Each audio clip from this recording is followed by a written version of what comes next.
Hello everyone, in this video we will start our next topic, which is aromaticity, right? So the extra stability of a cyclic compound corresponding to their acyclic compound is known as aromaticity. आपका जो cyclic compound होता है acyclic compound के comparison में वो थोड़ा ज़्यादा stable होता है, इसी चीज़ को हम एरोमेटिसिटी कहते हैं। हम देखेंगे एरोमेटिक कंपाउंड्स के लिए क्या क्या कंडीशन रहती है। पहले मैं आपको ये चीज़ बता दूं, एरोमेटिसिटी के थ्रू हम एरोमेटिक कंपाउंड को पहचान सकते हैं कि कौन सा एरोमेटिक होगा, कौन सा एंटी एरोमेटिक होगा, कौन सा नॉन एरोमेटिक होगा, राइट, कौन सा क्वेजी एरोमेटिक होगा और कौन सा होमो एरोमेटिक होगा। तो यहाँ से हम इतनी चीज़ों का पता कर सकते हैं। हम कैसे पता करेंगे, आइए वन बाय वन इस चीज़ को देखते हैं। सो कंडीशन फॉर एरोमेटिसिटी, अगर आपने पहचानना है कि आपका जो कंपाउंड है वो एरोमेटिक है, आपका कंपाउंड एंटी एरोमेटिक है या फिर आपका कंपाउंड नॉन एरोमेटिक है, तो आपको इस चीज़ को पहचानने के लिए जो है कुछ पता होना चाहिए। क्या चीज़? आप सबसे पहले क्या देखेंगे अपने कंपाउंड में? अगर आपने एरोमेटिक कंपाउंड का पता करना है तो सबसे पहले आप चेक करोगे कि कंपाउंड साइक्लिक है क्या।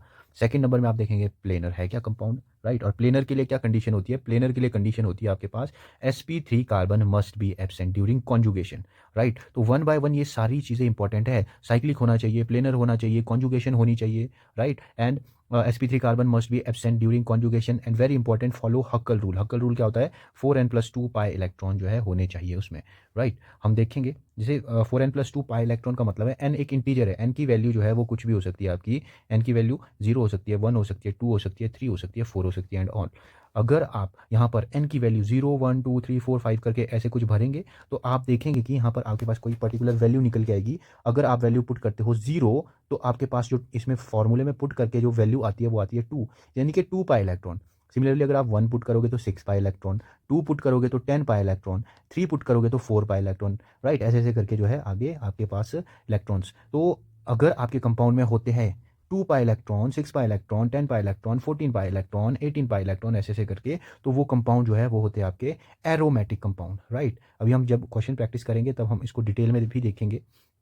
अगर आपने पहचाना है एंटी एरोमेटिक, देखिए आपको ऑर्डर वाइज ही चलना पड़ेगा, राइट। पहले आपको देखना पड़ेगा कंपाउंड साइक्लिक है, प्लेनर है, कॉन्जुगेशन है क्या, sp3 कार्बन एब्सेंट होना चाहिए, राइट। बट यहाँ पर ये जो है आपके जो एंटी एरोमेटिक होते हैं ये फॉलो करते हैं 4n पाई इलेक्ट्रॉन्स, राइट। मतलब इनके पास है ना 4n पाई इलेक्ट्रॉन हो गए।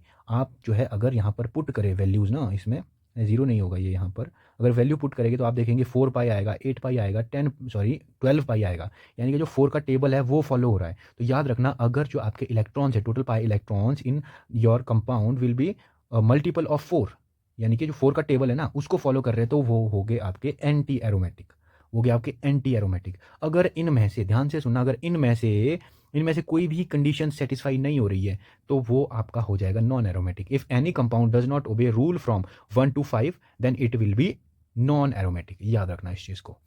अब जब हम क्वेश्चन देखेंगे तब हमें क्लियर होगा इस चीज़ को। अगर हम बात करें यहाँ पर स्टेबिलिटी का ऑर्डर, यहाँ पर क्या रहेगा?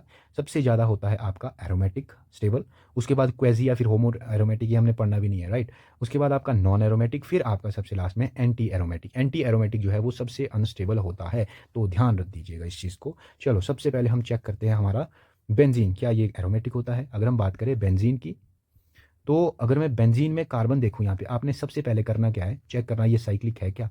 आपको देख के लग रहा है जी हाँ ये साइक्लिक है।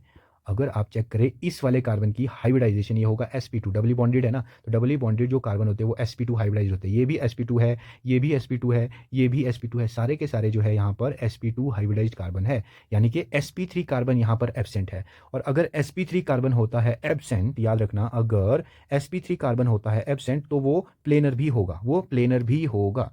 तो यहाँ पर ये साइक्लिक भी है, ये प्लेनर भी है, यहाँ कॉन्जुगेशन भी हो रही है, राइट। sp3 कार्बन भी नहीं है। और अगर आप यहाँ पर काउंट करते हैं नंबर ऑफ पाई इलेक्ट्रॉन्स तो आप देखेंगे कि यहाँ पर कितने 1 2 3 4 5 6 पाई इलेक्ट्रॉन्स। एक जो पाई बॉन्ड है, ये वाला जो पाई बॉन्ड आप यहाँ पर देख पा रहे हैं, राइट, यहीं पे देख लेते हैं। ये वाला जो पाई बॉन्ड है ये कब बना होगा यार? जब एक इलेक्ट्रॉन इससे शेयर किया होगा, एक इलेक्ट्रॉन इसने, तो मतलब एक पाई बॉन्ड में 2 इलेक्ट्रॉन है ना, मतलब बॉन्ड में 2 इलेक्ट्रॉन होते हैं, तो यहाँ पे हम पाई के इलेक्ट्रॉन गिनेंगे सिर्फ, तो यहाँ पर 6 पाई इलेक्ट्रॉन आपके पास आ जाएंगे। और हमें पता है 6 पाई इलेक्ट्रॉन जो है वो होता है एरोमेटिक, राइट। अगर हम बात करें अपना नेक्स्ट क्वेश्चन, अगर हम बात करें अपने नेक्स्ट क्वेश्चन की, ये है आपके पास साइक्लोप्रोपाइल अनायन। ये आपका साइक्लोप्रोपाइल अनायन है।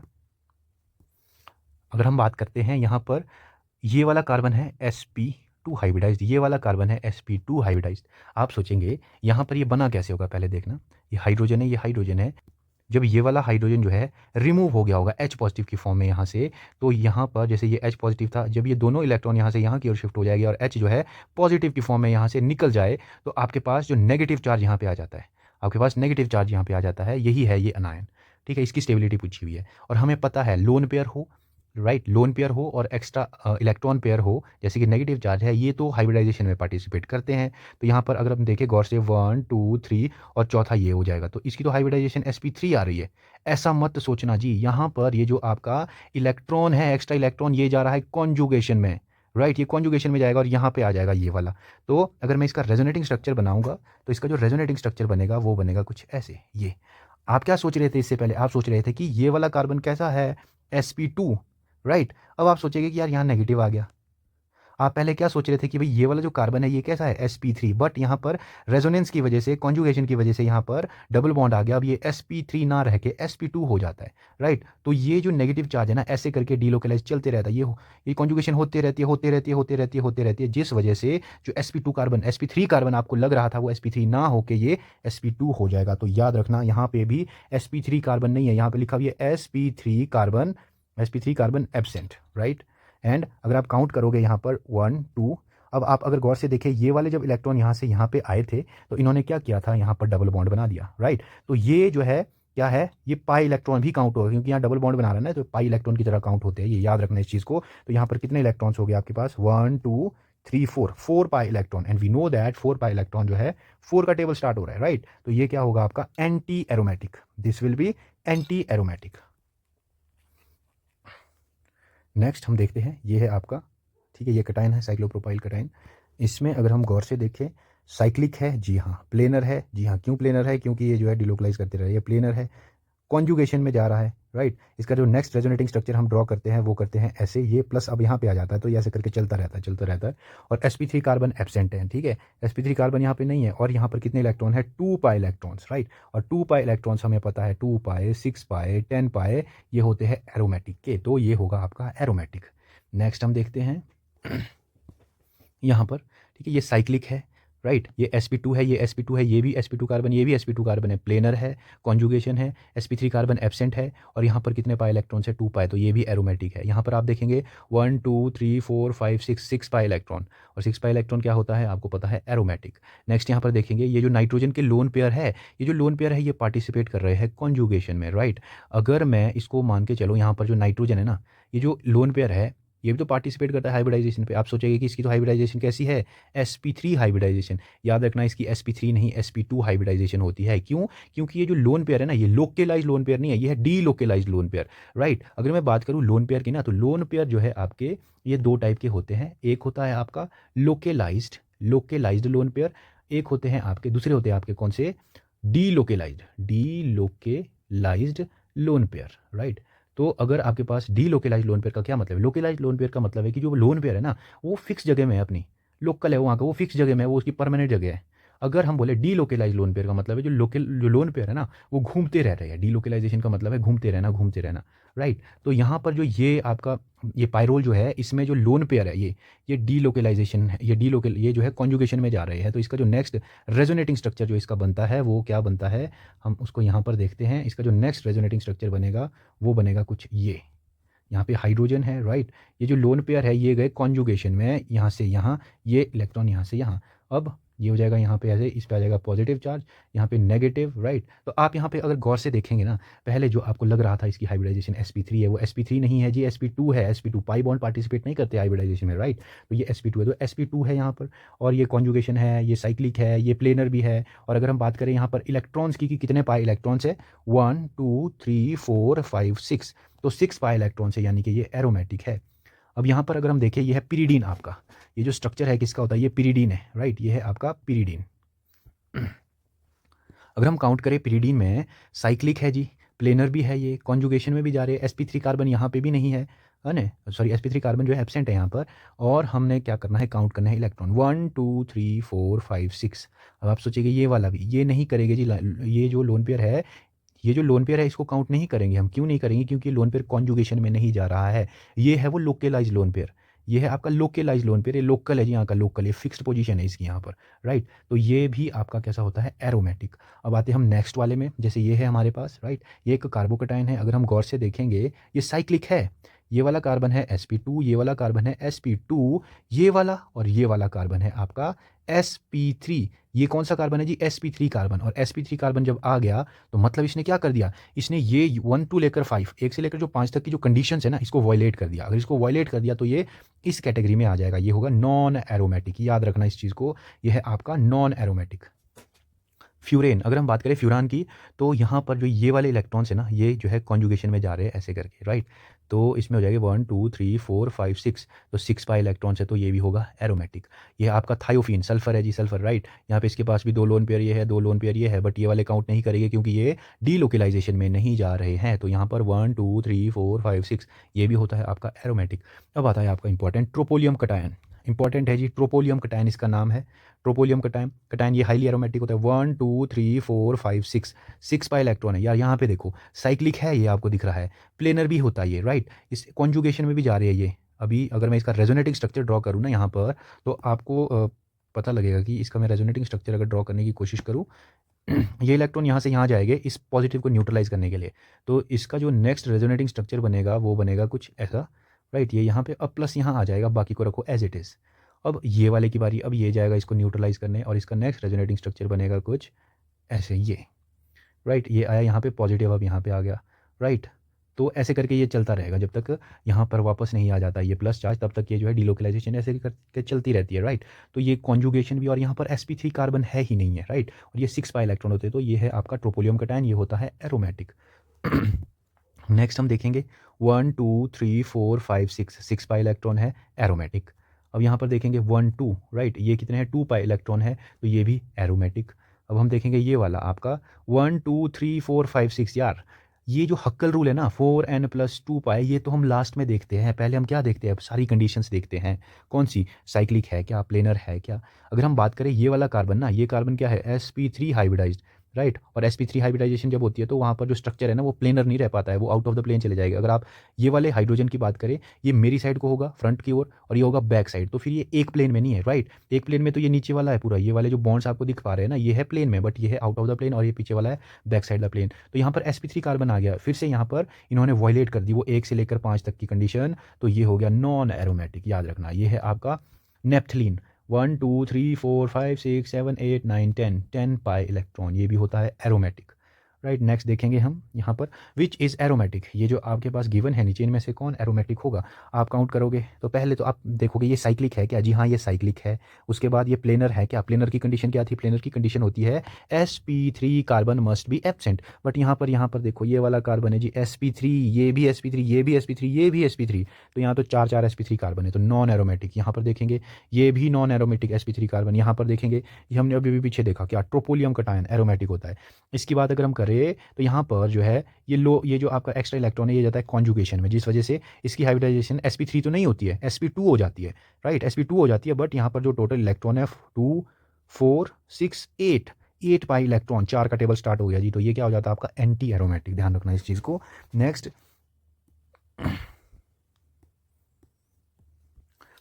है हमारे पास ये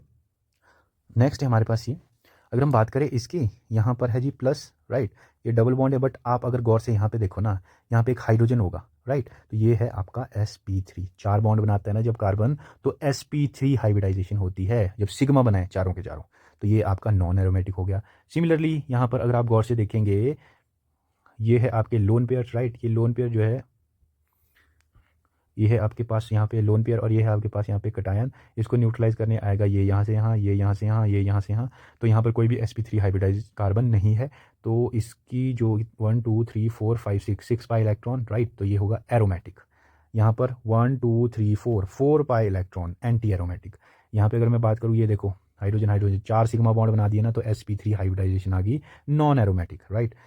नेक्स्ट है जी आपके पास स्क्वेरिक एसिड। याद रखना जो स्क्वेरिक एसिड है ये बहुत ही स्ट्रॉन्ग एसिड होता है। जिस लेवल का स्ट्रॉन्ग एसिड आपका H2SO4 है ना, उसी लेवल का एसिडिक ये भी होता है। ऐसा क्यों जी? ऐसा क्यों? ऐसा इसीलिए क्योंकि एसिड की क्या खासियत होती है, एसिड वो होते हैं जो H पॉजिटिव आयन को दे, और जब कोई H पॉजिटिव आयन को देता है ना तो उसके ऊपर क्या वो अनायन बना देता है। देखो यहाँ पर डाई अनायन बन गया, ये भी H पॉजिटिव दे, ये वाला भी देगा और ये वाला हाइड्रोजन भी जाएगा, तो यहाँ पर डाई अनायन बन जाएगा। और ये जो डाई अनायन है ना, ये रेजोनेंस के थ्रू स्टेबलाइज होते हैं। याद रखना इस चीज़ को, रेजोनेंस के थ्रू स्टेबलाइज होते हैं ये। तो आप इसका अगर रेजोनेटिंग स्ट्रक्चर बनाएंगे, है ना, मैं यहाँ पर इसका रेजोनेटिंग स्ट्रक्चर ड्रॉ करूँगा। ये है आपका स्क्वेरिक एसिड OH राइट, और ये आपका SA और यहाँ पर डबल बॉन्ड O, ये है हमारा स्क्वेरिक एसिड।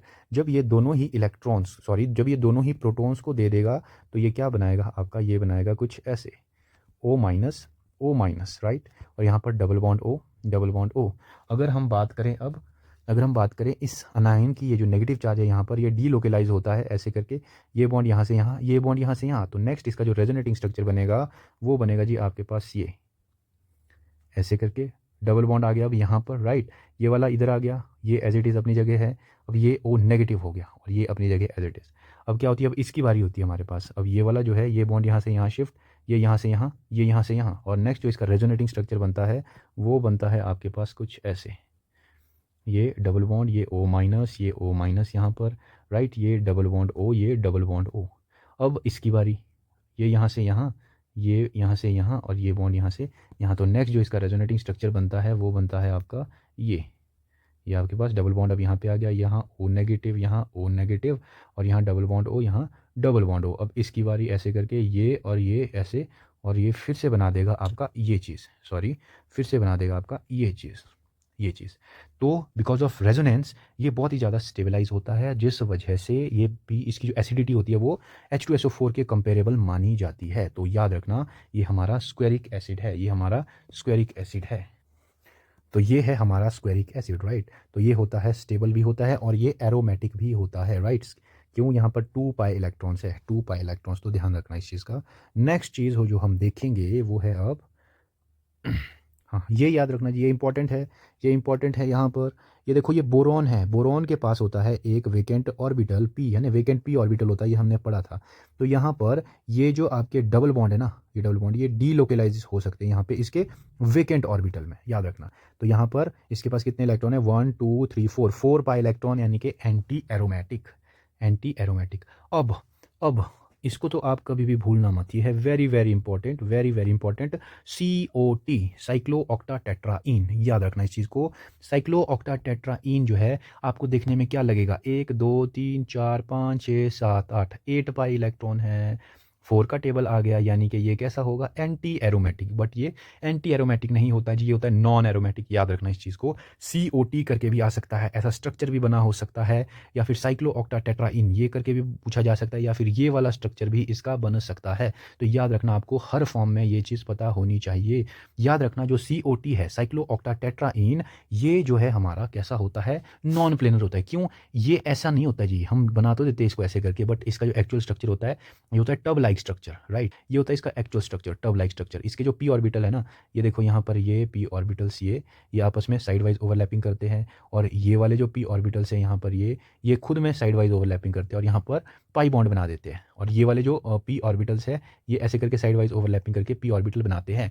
तो अगर ये प्लेनर होता ना, ये एक प्लेन में होता है, बट यहाँ पर आप देख पा रहे हो ये जो ऊपर को उठे हुए हैं ये, तो ये सेम प्लेन में नहीं रह पाता है, जिस वजह से ये कैसा हो जाता है, नॉन प्लेनर। और नॉन प्लेनर जो है मतलब 1 से लेकर 5 वाली जो कंडीशन है वो फिर से वायलेट होगी। अगर वो वायलेट हो गई तो ये होगा नॉन एरोमेटिक। याद रखना इसका टब लाइक स्ट्रक्चर होता है, ये नॉन प्लेनर होता है और ये नॉन एरोमेटिक होता है। ये इंपॉर्टेंट है जी, ध्यान रखना इस चीज़ का। नेक्स्ट हम देखेंगे एनुलिन्स क्या होते हैं। याद रखना साइक्लिक जो रिंग होती है ना विदाउट एनी चार्ज, उसको बोलते हैं हम एनुलिन। जैसे बेंजीन है हमारा, बेंजीन ये भी एक एनुलिन है, ये 6 पाई एनुलिन होती है, या फिर ऐसे करके लिखते हैं हम इसको 6 स्क्वायर ब्रैकेट में पैक करके और एनुलिन राइट, एनुलिन। तो क्या होते हैं, साइक्लिक रिंग विदाउट चार्ज, वो होते हैं एनुलिन। 4 पाई एनुलिन क्या हो गया आपके पास ये राइट। आपने क्या करना है, 4 पाई में 2 पाई इलेक्ट्रॉन्स होते हैं ना, तो आप देख लेना कि भाई हाँ 4 पाई कैसे बन सकता है। ये 6 पाई इलेक्ट्रॉन्स है राइट, यहाँ पर 1 2 3 4 5 6, तो इसको बोलेंगे 6 एनुलिन। और ये कैसा होता है, एरोमेटिक। आपका 8 एनुलिन क्या हो गया, 8 एनुलिन हो गया आपके पास साइक्लो ऑक्टा टेट्राइन, CO2, तो ये कैसा होता है, नॉन एरोमेटिक, राइट।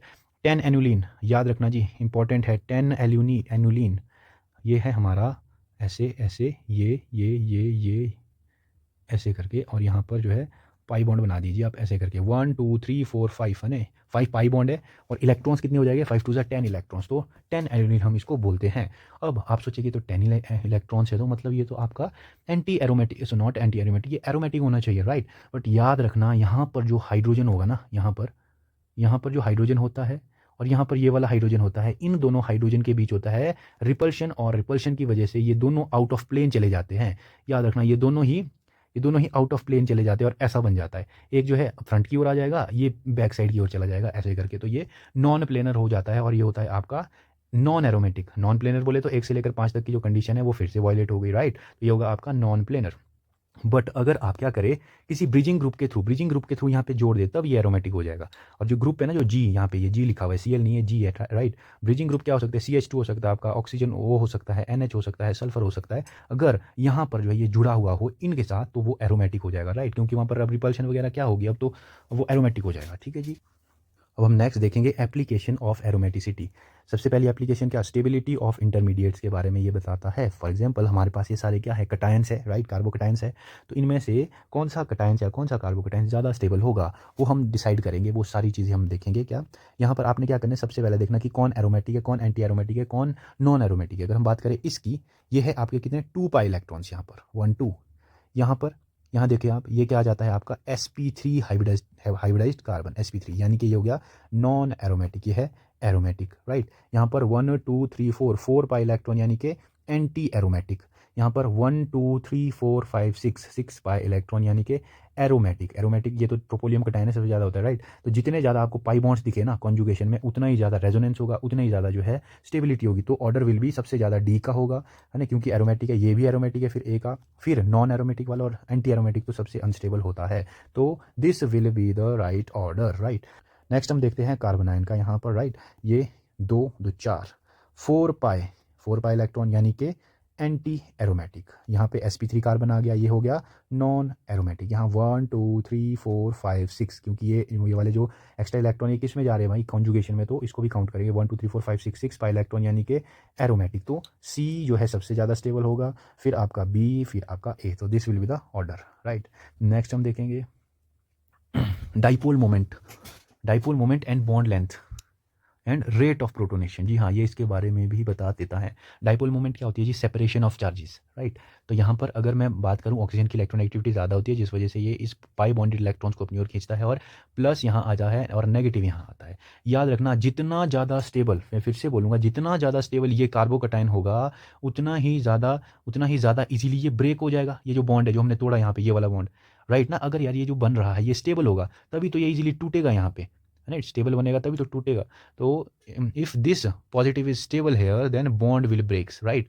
और अगर बॉन्ड टूटा तो ये बनेगा ओपन नेगेटिव। अगर ओपन नेगेटिव आ गया तो यार H पॉजिटिव, ये नेगेटिव चाह रहा है क्या, मेरे को कहीं से H पॉजिटिव मिले। अगर ये यहाँ पर प्लस स्टेबल हुआ, ये जल्दी बनेगा, ओपन नेगेटिव जल्दी बना, तो इसकी प्रोटोनेशन भी इजीली हो जाएगी, और यहाँ पर OH लग जाएगा। तो याद रखना, तो ये तीनों चीज़ें, डाइपोल मोमेंट, बॉन्ड लेंथ और रेट ऑफ प्रोटोनेशन, ये एक दूसरे के साथ लिंक्ड है। याद रखना इस चीज़ को। जैसे हमारे पास यहाँ पे देखेंगे ज़रा, ये है, आपसे पूछा जाएगा, बताओ ज़रा यहाँ पर डाइपोल मोमेंट किसकी ज़्यादा होगी।